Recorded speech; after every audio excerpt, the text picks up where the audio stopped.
महाराष्ट्र में बीजेपी के लिए अच्छी खबर नहीं है। लोकसभा चुनाव में बीजेपी के लिए सबसे ज्यादा घाती राज्य जो साबित होने वाले हैं उसमें महाराष्ट्र भी एक है। महाराष्ट्र में जिस तरह से पिछले 5 साल लगातार राज्य सरकार लगातार डावाडोल रही, उसके बाद अब लोकसभा चुनाव में इसके असर साफ दिखाई देने वाले हैं। बड़ा सवाल यह है कि महाराष्ट्र में जिस शिवसेना को बीजेपी ने खत्म करने की राजनीतिक तौर पर काफी कोशिश की, वही शिवसेना अब धीरे धीरे मजबूत होती दिखने लगी है। लोकसभा चुनाव में शिवसेना को बड़ा फायदा होता दिख रहा है। लेकिन वहीं पर दूसरी तरफ अगर बात करें शरद पवार की, तो ऐसे में शरद पवार जो कि राजनीति के एक बड़े चाणक्य के तौर पर महाराष्ट्र में हमेशा से जाने जाते रहे हैं, अब शरद पवार का भी प्यार उनके भतीजे अजीत पवार में जग गया है। पहले इससे आपको एक बात और बता देते हैं। अभी हाल ही में जब महाराष्ट्र में मतदान हो रहा था, उस दिन मतदान के बाद शरद पवार की बेटी सुप्रिया सुले अजीत पवार से मिलने गई थी और ये कयास लगाए जा रहे थे कि आखिरकार क्या पक रहा है। अब भाजपा मंत्री ने शरद पवार पर ऐसा क्या बोल दिया कि अजीत पवार का चाचा के लिए प्रेम जाग गया। महाराष्ट्र के डिप्टी सीएम अजीत पवार ने अपने चाचा शरद पवार से बगावत करके बीते साल अलग राह पकड़ ली थी। अब वो भाजपा और एकनाथ शिंदे गुट वाली शिवसेना के साथ राज्य के डिप्टी सीएम है, लेकिन फिर भी चाचा के लिए प्रेम इनके मन में जग रहा है। अजीत पवार को शायद इस बात का आभास हो गया है कि महाराष्ट्र में अब लहर बीजेपी के खिलाफ चल रही है। फिर भी बारामती लोकसभा चुनाव के प्रचार के दौरान भाजपा नेता और मंत्री चंद्रकांत पाटिल के एक बयान के चलते अजीत पवार नाराज हो गए हैं। ये बयान उनके चाचा शरद पवार को लेकर दिया गया था। चंद्रकांत पाटिल ने बारामती में चुनाव प्रचार में कहा था कि हम शरद पवार को हराना चाहते हैं। इसके बाद वो कैंपेन के लिए वहां नहीं गए थे। इसी को लेकर अजीत पवार का कहना था कि उन्हें इसलिए नहीं बुलाया गया था क्योंकि उन्होंने शरद पवार को हराने की बात कही थी। अजीत पवार की बात भाजपा के महाराष्ट्र अध्यक्ष चंद्रशेखर बावनकुले को अखरी है। उन्होंने अजीत पवार को गलत बताते हुए कहा है कि चंद्रकांत पाटिल की कोई गलती नहीं थी।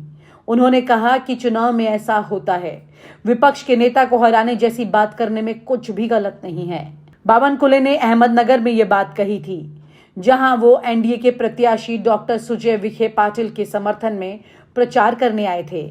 मीडिया के सवाल पूछने पर बावनकुले ने कहा कि ये बात सही नहीं है कि अजीत पवार नाराज थे या उन्होंने चंद्रकांत पाटिल को आने से मना किया था। उन्होंने तो ये कहा कि इसमें पाटिल की कोई भी गलती नहीं थी। हम जब चुनाव में जनता से वोट मांगने जाते हैं तो विपक्षी नेता के बारे में कुछ ना कुछ तो बोलते ही हैं।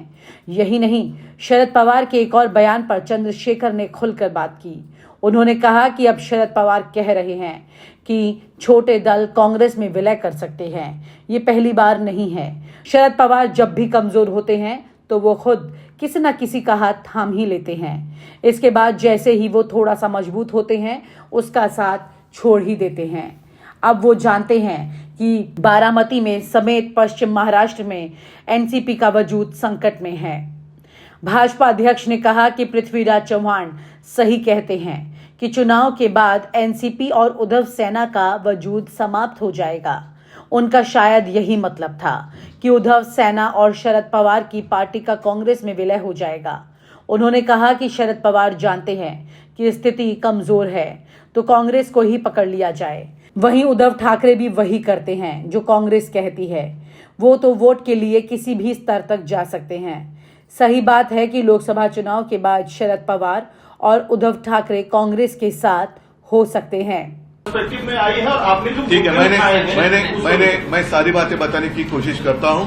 आपको शायद याद होगा कि कुछ दिन पहले जब मध्य प्रदेश के चुनाव चल रहे थे, कर्नाटका के चल रहे थे, तेलंगाना के चल रहे थे, उस वक्त मोदी जी ने और अमित शाह जी ने 2 बातें कही थी प्रचार करते हुए।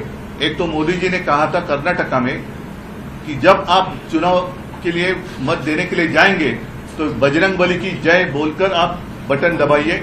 और अमित शाह जी ने कहा था कि आपको रामलला का दर्शन चाहिए कि नहीं चाहिए, खर्चा होगा कि नहीं होगा, तो सारी जनता कहती है कि होगा।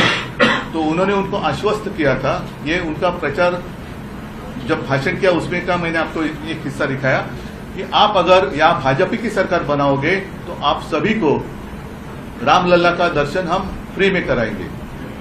और उसके बाद हमने चुनाव आयोग को एक खत लिखा था, वो खत आज भी मेरे हाथ में है, और उसमें हमने पूछा था कि जो बात मैं तो अन्याय कहता हूं लेकिन न्याय उन्होंने मेरे पिताजी के बारे में किया था, हिंदू हृदय सम्राट बाला साहब ठाकरे जी के बारे में।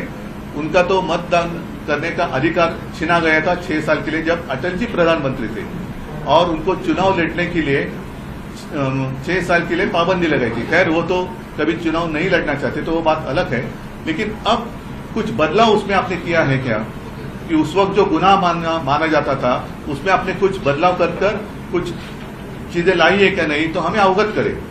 और अगर नहीं करेंगे तो हम ऐसे मान लेंगे कि आपने बदलाव किया है, अन्यथा प्रधानमंत्री और देश के गृह मंत्री ऐसी बात नहीं कर सकते।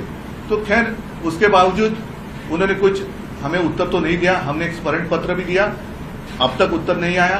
कल अचानक हमें एक इलेक्शन कमीशन से लेटर आ गया, लव लेटर जैसे, और कुछ दिन पहले, शायद 8-10 दिन पहले, हमने एक शिवसेना का नया गीत, क्योंकि अब हमारा चुनाव जो चिन्ह है उसमें हमने बदल किया है, अब तो मशाल आ गई है, तो मशाल के लिए हमने एक गीत बनवाया और आपके माध्यम से पूरी जनता को दे दिया। उसमें 2 शब्द उन्होंने कहा है कि आप निकालो। एक तो है हिंदू हा तुझा धर्म, तो हिंदू हा तुझा धर्म कहने में गलत क्या है? हमने हिंदू धर्म के आधार पर कोई वोट तो नहीं मांगे। और दूसरी बात जो है जिसके ऊपर मैं गुस्सा हो रहा हूं कि जय श्री राम हम भी कहते हैं, बजरंग बली की जय हम भी कहते हैं, लेकिन आज तक मैंने कभी भी, और हमारा जितना प्रचार साहित्य है उसमें कभी भी भगवान के नाम पे दे दे बाबा ऐसे हमने वोट नहीं मांगे।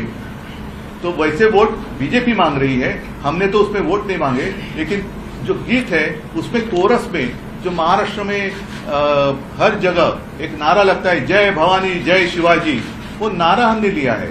तो चुनाव आयोग ने कहा है कि उसमें से जय भवानी शब्द निकालो। आप कौन होते हो? भवानी माता हमारी कुलदेवता है, तो उसका स्मरण करना क्या गुनाह है? हमने ऐसे नहीं कहा कि जय भवानी कहकर आप वोट दे दो, या भवानी माता की जय जो कहेंगे उसको वोट दे दो। तो ये हम कभी भी स्वीकार नहीं करेंगे।